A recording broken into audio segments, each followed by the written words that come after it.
La calunnia è un venticello,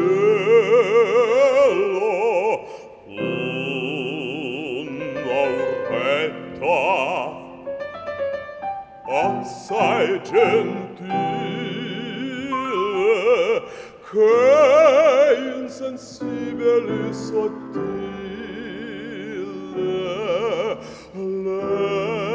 leggermente, dolcemente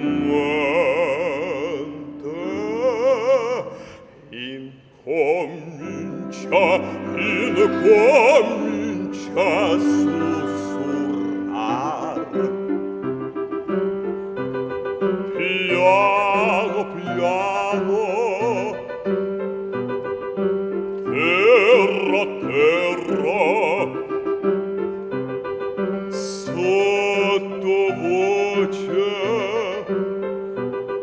sibilando, va scorrendo, va scorrendo, va ronzando nelle orecchie della gente. S'introduce destramente, e le teste di cervelli, fa stordire, fa gonfiar.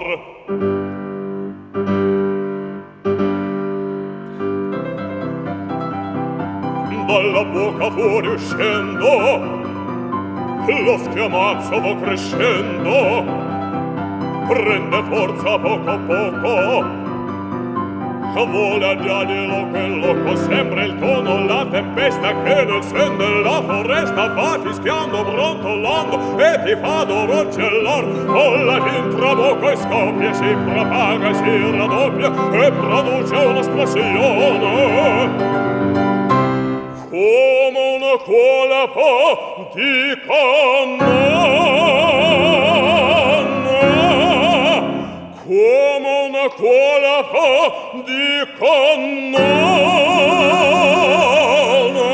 un tremoto, un temporale, un tumulto generale che fa l'aria rimbombar, un tremoto, un temporale, un tumulto generale che fa l'aria rimbombar.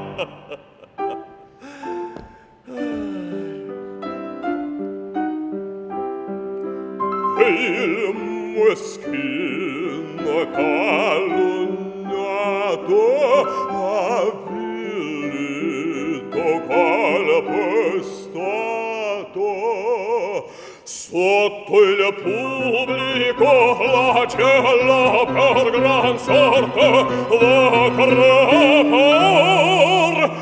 Il meschino calunniato, avvilito, calpestato, sotto il pubblico flagella per gran sorte va crepar. Sotto il pubblico flagella per gran sorte va crepar, sotto il pubblico flagella per gran sorte va crepar, si va crepar, si va crepar.